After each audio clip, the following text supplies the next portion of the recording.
espero que esteja tudo bem. Hoje é a última aula da semana e nós estamos aqui com uma temática riquíssima, né? Uma temática a qual muitas pessoas fazem cursos, se especializam, né? É uma área bem falada, muitas das vezes até é uma área a qual as pessoas eleva muito a temática como se fosse a única categoria da inclusão, por falar muito no autismo. Hoje nós vamos falar sobre o transtorno do espectro autista, né? Esse transtorno, ele é um transtorno inespecificado, né? Hoje a aula é a aula do caderno, 34º caderno, né? E nós vamos estar com essa temática para você, é uma temática que faz parte da grade do curso, né, de políticas híbrida para o ABE, que é o auxiliar da vida escolar, e o profissional do atendimento educacional especializado, que é do AEI, né?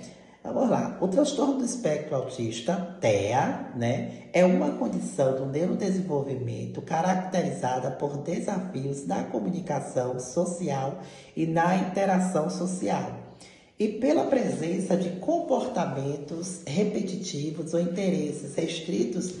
Por ser um espectro, o autismo se manifesta de forma única em cada indivíduo, variando amplamente em intensidade e nas habilidades de cada pessoa, né? Então dá para a gente perceber que nós vamos estar falando de uma temática a qual o comportamento das pessoas autistas, elas se manifestam de forma diferentes, né? Não significa que por eu ser autista ou meu colega ser autista, ambos vão ter os mesmos critérios, as mesmas manifestações. Não, né? Cada autista, ele tem a sua manifestação. Por quê?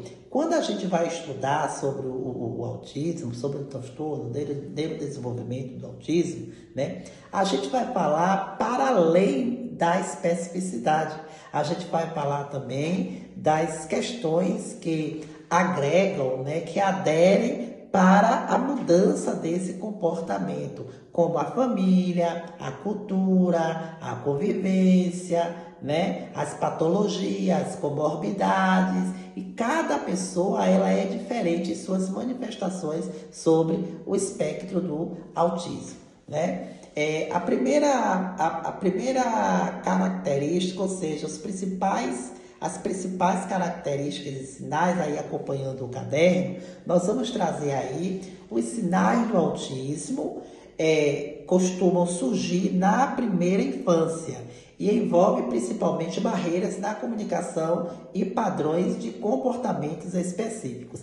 É notório que hoje o índice de crianças com autismo, ela está bem frequente, né?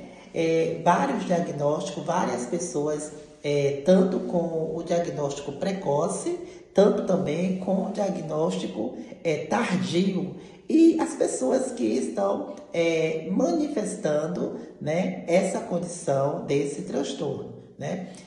O que a gente percebe é que hoje existe sim, gente, várias pessoas com traços, não com o transtorno em si, né? Mas com traços. O que significa traços? É quando as pessoas têm alguns traços, critério do autismo, mas ele não chega a 50%. Né? 50% mais um para se fechar o diagnóstico de autismo. Ou seja, as pessoas às vezes têm 40%, 20% de sinais de autismo. Isso não significa que ela seja autista. Embora a medicina, alguns médicos têm sim, né, levado esse diagnóstico sem precisão. Ou seja, um diagnóstico raso, um diagnóstico não tão sólido, né? Eu não estou dizendo aqui que os médicos fazem dessa forma. Eu estou dizendo que alguns médicos, eles usam, né, essa avaliação rasa para o autismo, muito precoce. Basta um atendimento e já está dando diagnóstico, não. O autismo, ele precisa ser bem investigado, né, para ter certeza que há uma manifestação critéria, né, de 50% mais um dos sinais na vida da pessoa, né? Se a pessoa realmente apresenta aquela condição. E isso a gente está vendo que as manifestações de sinais do autismo na infância têm crescido muito, né? E os diagnósticos também junto vem crescendo.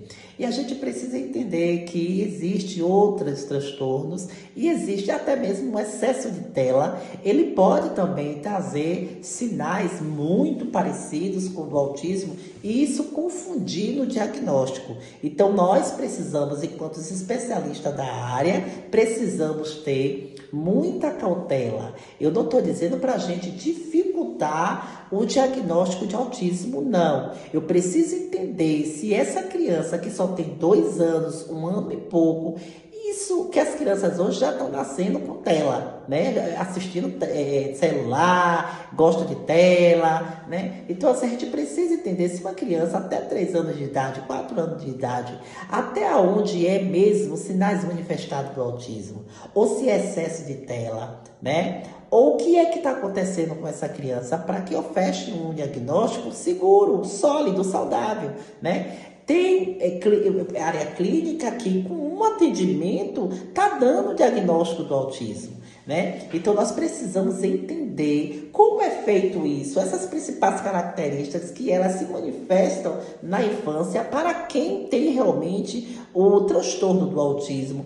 Como é isso? Como isso se revela? Como isso se manifesta? A partir de quando? De como, né? A criança, ela pode já nascer autista? Sim, ela já nasce autista. E ela vai ser curada? Não, porque autismo não é doença. Autismo é uma condição neurológica, né? Que ela pode modificar o comportamento. Então, para isso, eu preciso entender se essa criança, que vai ser adolescente mais tarde, que vai ser um adulto lá na frente, ela realmente apresenta sinais de autismo. E os adultos que foram crianças, que não teve esse olhar, que não teve essa investigação, que na época deles não tinha essa neurociência toda, né? Não tinha essa área científica toda, hoje eles podem ser diagnosticados como pessoas autistas? Sim, e a gente vê isso tanto no mundo social de primeira classe, quanto no mundo social de baixa classe, né? Então a gente precisa entender que os principais sinais, as primeiras características do autismo é revelado sim na infância, né? Então vamos lá. Quais são elas? Dificuldade na interação.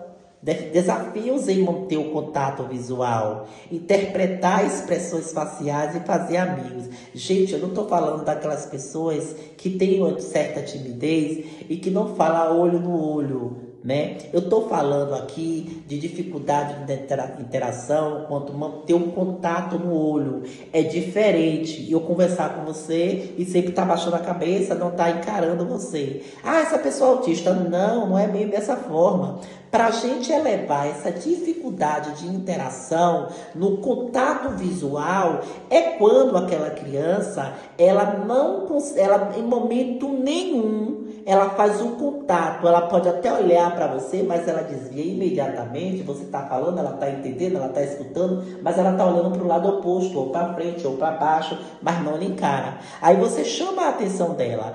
Ei, olhe para mim, olhe no meu olho. Aí a expressão facial dessa criança, tendo autismo, ela tem que mudar. Ele tem que ficar mais recatado, ele tem que, às vezes, até chorar, né? Chora por quê? Está sendo algo forçado. Não é uma questão de você estar forçando ele a interagir de uma forma a qual ele não tem essa condição de fixar o contato e ter o visual contigo, né? Então, é interessante que numa escola tem um aluno que a gente percebe que ele não faz interação social, né? E quando ele vai para o meio social se interagir com os coleguinhas, ele fica no canto e bem assustado, parecendo que viu um fantasma, né?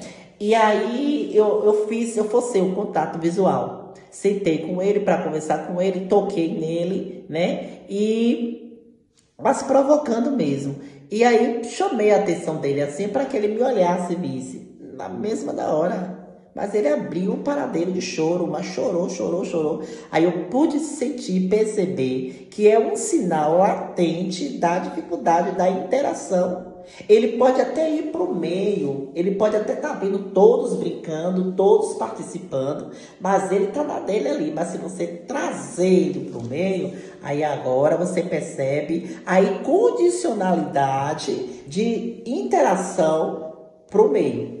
Entendeu? É disso que eu tô dizendo. Não é você ver uma pessoa, olhe para mim, a pessoa te olha, te encara, depois tira a vista. Não, não é isso. Não é dessa forma. A gente precisa entender o que é isso, o desafio em manter contato visual, interpretar expressões faciais e fazer amigos.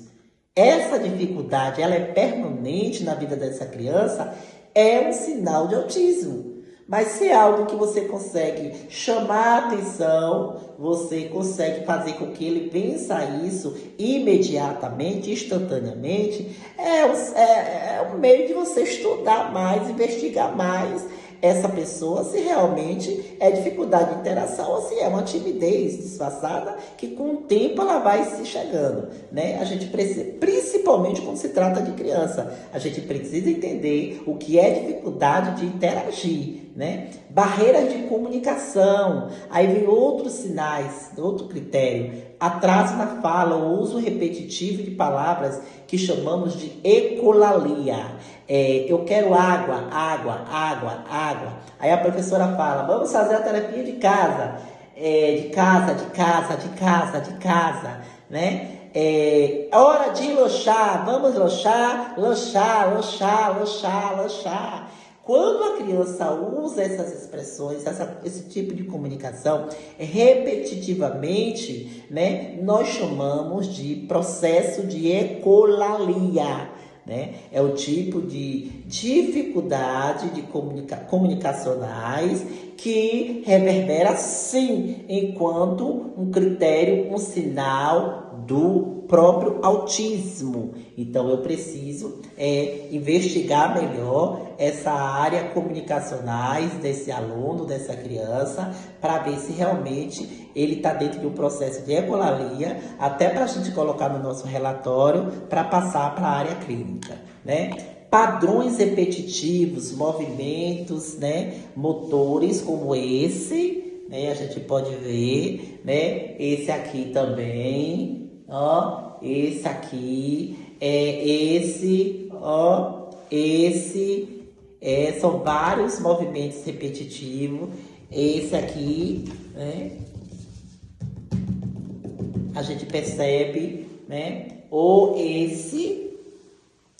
ou rodar constantemente, rodando em volta.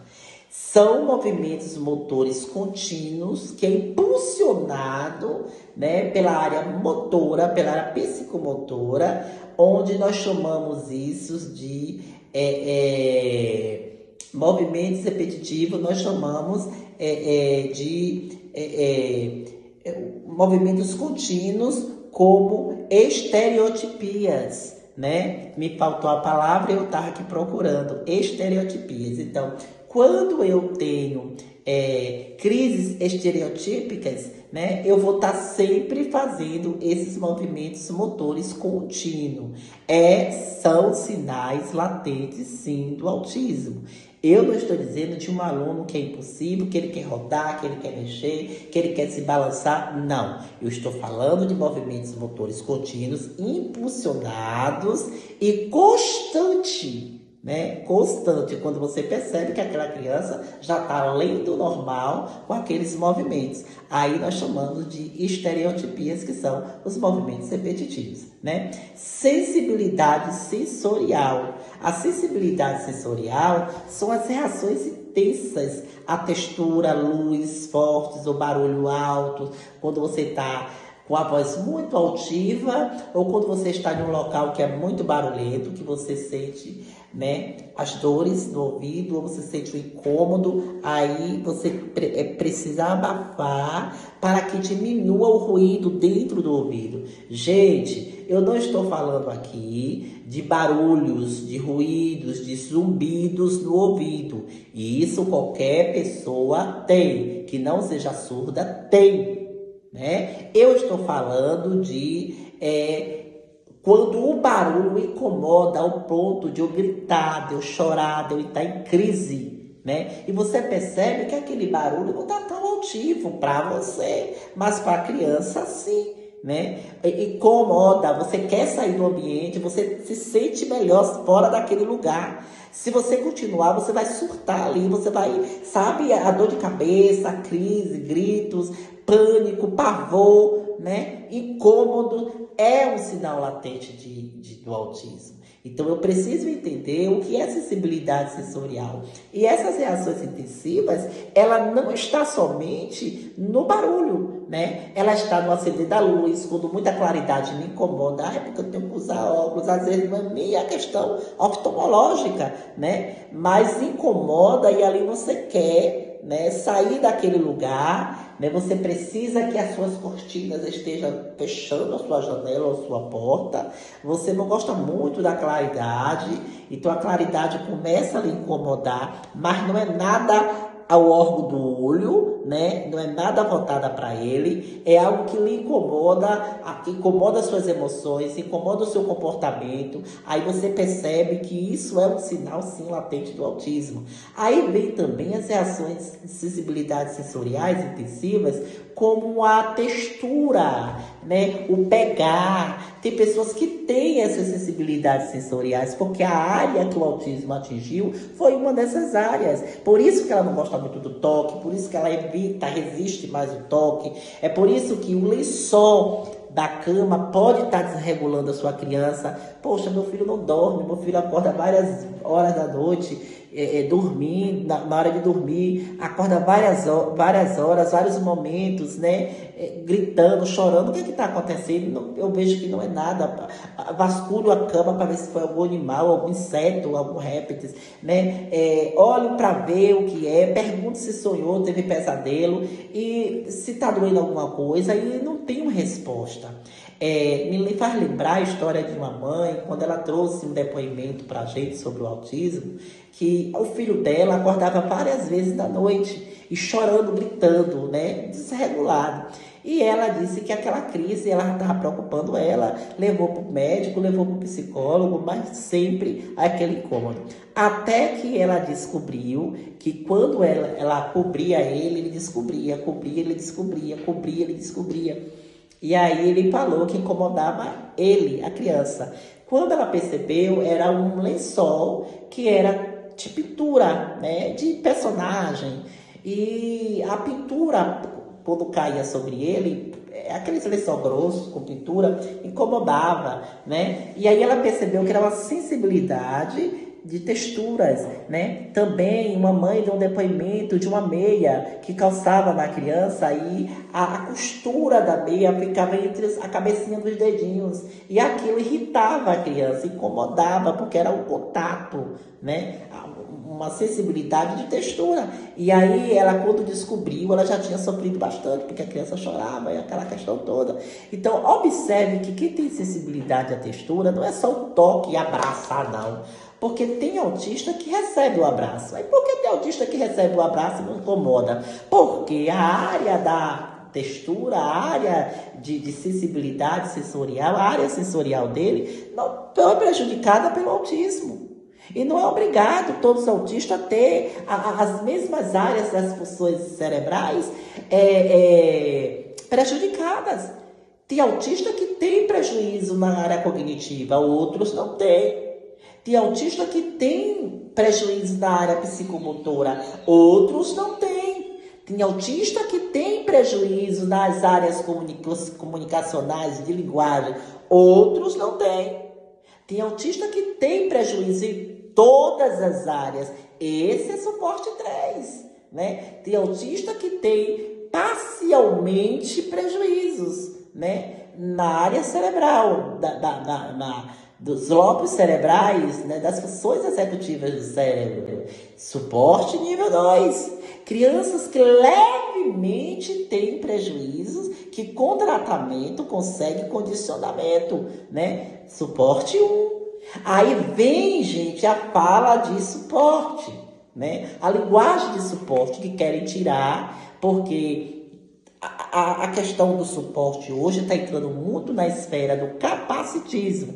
Então, estão visando aí tirar suporte e deixar o autismo como um. Mas essa linguagem do suporte, ela nos traz uma segurança ainda enquanto pedagógico, porque a gente consegue distinguir, né, para quem já é especialista há muito tempo, não. Você consegue distinguir se está usando a linguagem. Mas para o âmbito escolar, o nível de suporte 1, suporte 2, suporte 3, traz ainda uma definição, né, e distinção de cada aluno autista conforme as suas intensidades, os seus níveis, né? Então, a gente vai falar, sim, no nosso caderno sobre... aí eu deixei 2 figuras para que vocês observassem os sinais, né? Para o diagnóstico, né? E a gente vai falar, sim, no segundo ponto, sobre os 3 níveis de suporte, né? O diagnóstico do TEA não define o potencial da pessoa, mas sim o nível de apoio, né?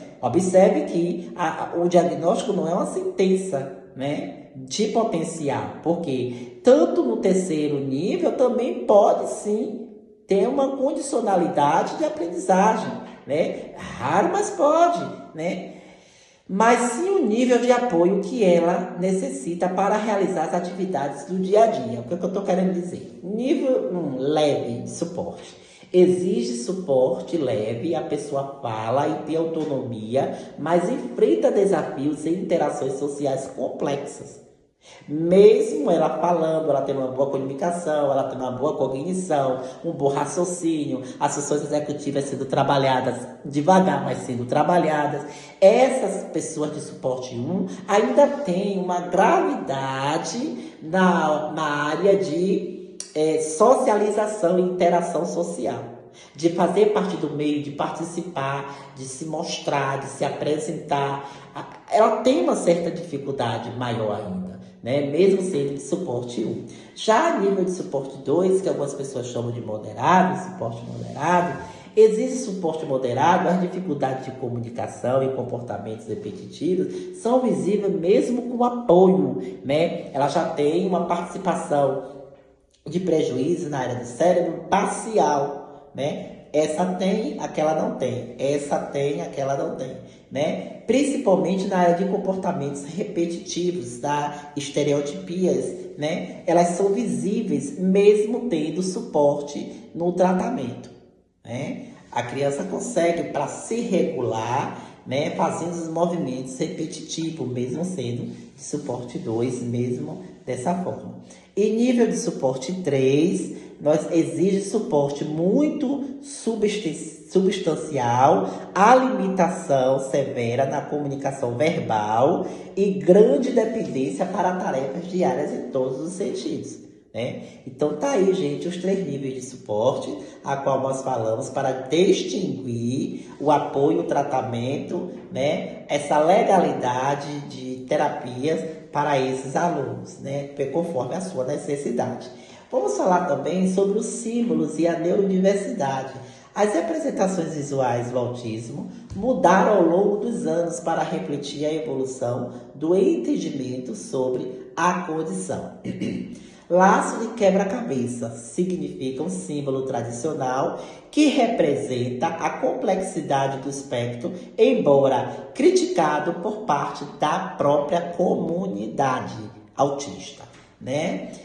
Infinito colorido é o símbolo da neurodiversidade, celebrando a variedade de mentes humanas, sem focar em caixas ou cura, né? Ela está dizendo que não é doença, né? Que é um transtorno que não tem cura, né? Não existe esse negócio de fazer um tratamento para curar, né? Para os pais que recebem o diagnóstico do autismo, eu sempre sou bem claro e curto com eles nos meus atendimentos, né?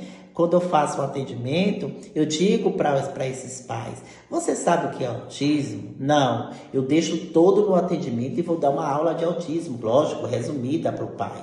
Para que ele se sinta seguro quando eu disser para ele assim, a hipótese aqui é muito grande de seu filho ser autista.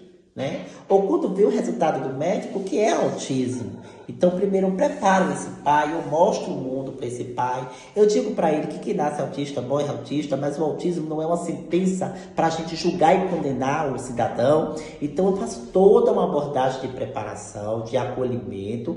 E quando eu confesso que está no diagnóstico, claramente no diagnóstico, esse pai às vezes nem sente.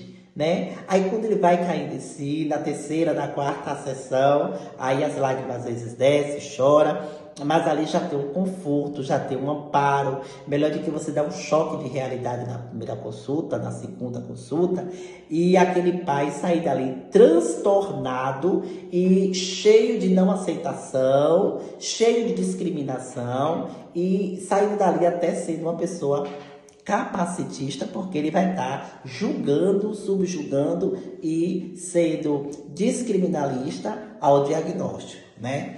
Cordão de girassol, aquele cordão que tem cheio de girassol, usando mundialmente para identificar deficiências ocultas, incluindo TEA em aeroportos e locais públicos. Aquele cordão já é usado manifestando as deficiências ocultas, e o autismo ele não é ainda considerado uma deficiência para fins de deficiência de saúde, mas ele é considerado como uma deficiência oculta para fins de liberdade de expressão, de locais, né? Como aeroporto, locais públicos, filas de banco, enfim, para esses fins, né?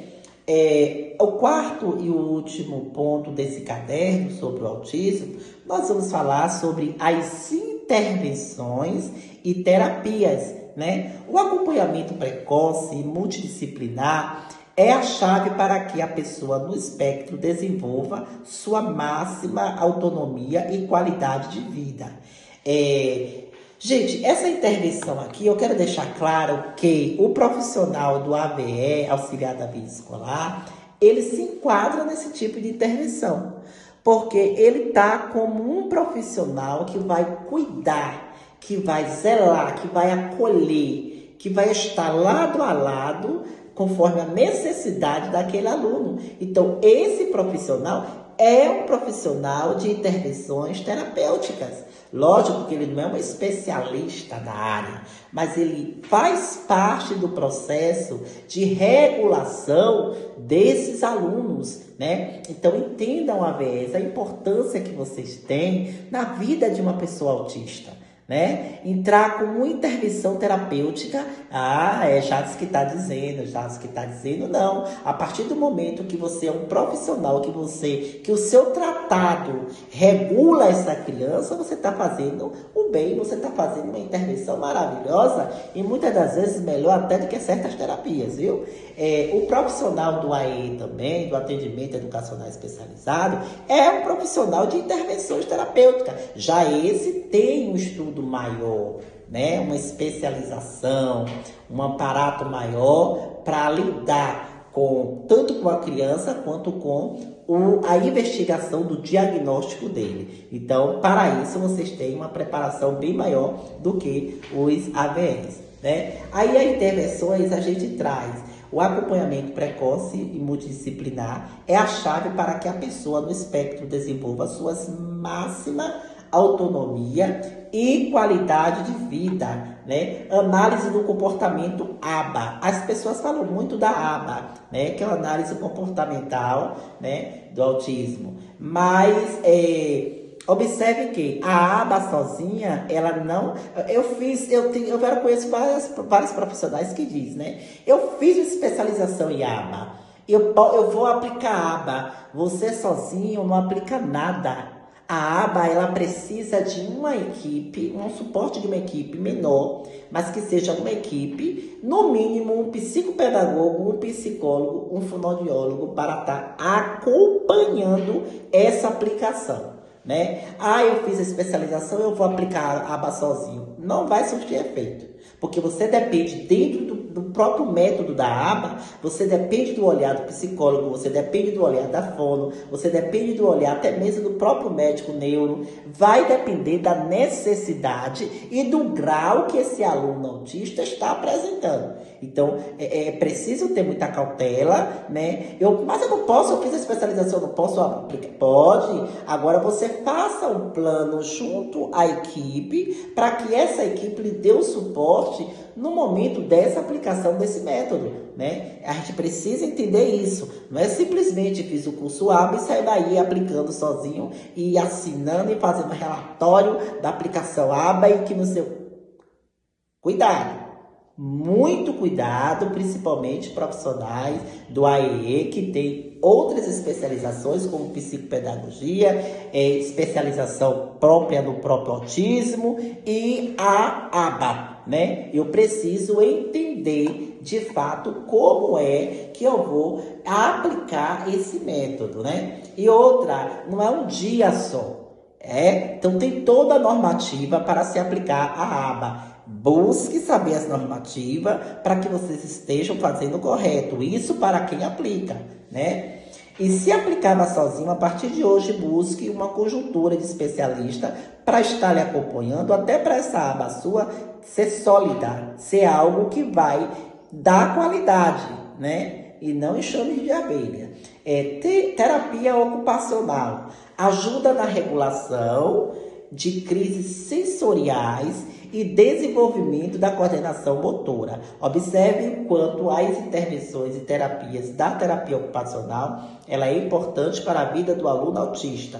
Aí vem fonoaudiologia, focada em aprimorar a fala, a linguagem expressiva e comunicação alternativa. Aí a gente precisa entender que eu preciso saber quando enquanto especialista na área de fono, eu vou estar trabalhando. Essa fono, ela deve ter comunicação com os outros especialistas, né? Até para falar sobre essa área comunicacional, essa questão se é um distúrbio de linguagem, se é uma patologia, né? Se é uma comorbidade, o que está acontecendo com essa linguagem, com essa área comunicacionais desse aluno.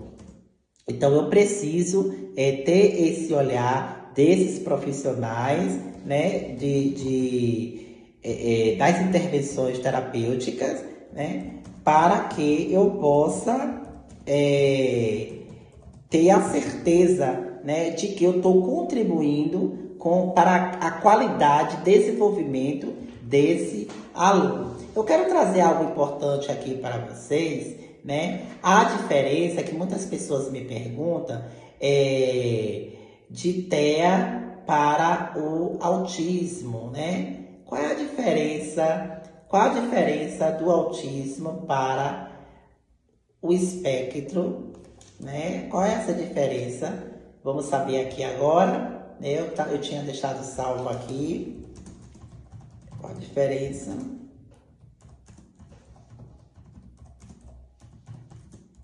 E eu quero trazer isso para vocês, né? Porque há uma diferença do autismo para o espectro, né?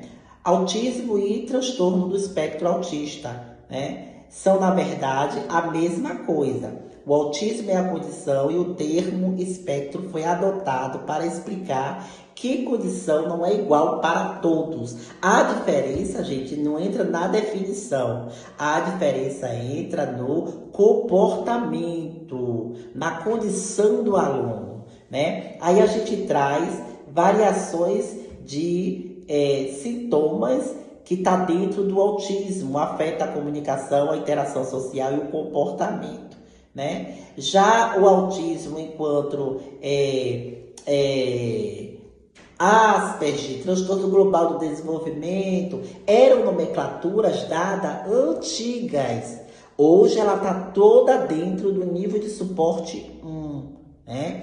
Então a gente precisa entender que, para desmistificar essa ideia, autismo é uma coisa, espectro é outra. Na definição é a mesma coisa. Agora, quando o aluno mostra uma condição diferente, ele pode trazer sinais do autismo, né? Suporte 1, como aquelas antigas nomenclaturas, e que tem médico que ainda prescreve, né? Síndrome de Asperger, transtorno global do desenvolvimento, né? E quando se tem toda uma conjuntura de incondicionalidade, né, a gente chama do espectro. Tá todos aqueles sinais tá ali dentro, né? Então, vocês percebam que autismo e espectro é a mesma coisa em definição. E condicionalidade, eles acabam se diferenciando. E há teorias que juntam tudo, que diz que tudo é a mesma coisa, tanto na condição quanto na definição. Mas nós já estudamos no início que existe, né, os graus, sim, e existe também a condição diferente. Cada um tem sua condição diferente. Porque não é somente, gente, a especificidade, o autismo em si, que muda a vida dessas crianças, né? É também a maneira de convivência, o tipo de família, o tipo de cultura. Isso tudo contribui para que o aluno traga traços na sua condicionalidade e que essa pessoa se expresse, né, de forma bem diferentes da outra, né? E ver também na área cerebral qual foi a área que foi prejudicada, para que a gente consiga entender que fulana recebe um abraço porque ele não tem sensibilidade sensorial. E ciclano não recebe o abraço, resiste o abraço porque o autismo atingiu essa área sensorial dela, né? Então, nós precisamos ler mais, estudar mais sobre o autismo. O autismo é uma área que está sendo ainda descoberta, cada vez mais está se descobrindo um pouco, né? Cada vez mais a neurociência está trazendo teoria, a ciência está avançando enquanto autismo. A última pesquisa que eu estava lendo é que já estava vendo como conseguir descobrir,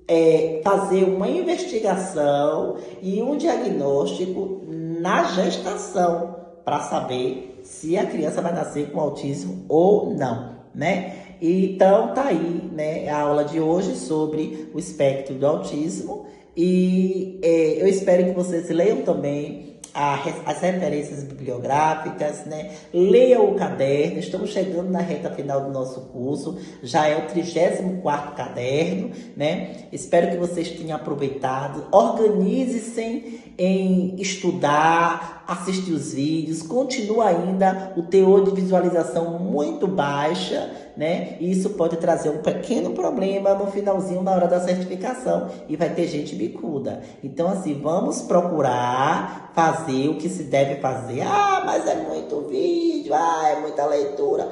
Se organize, gente, né? Se organize, busque um momento para esse estudo, leve a sério, né? Lembre que você que tinha que pagar esse curso para poder ser contratado, né? Então, observe, não deixe essa oportunidade passar. Eu sei que o professor não é um dos melhores, né? Não é um dos melhores, mas você está tendo a oportunidade de ouro de ter o curso em mãos. Então, aproveite-o bastante, tá certo? Que Deus possa abençoar vocês nesse final de semana e até a próxima semana, se assim o Senhor Deus nos permitir.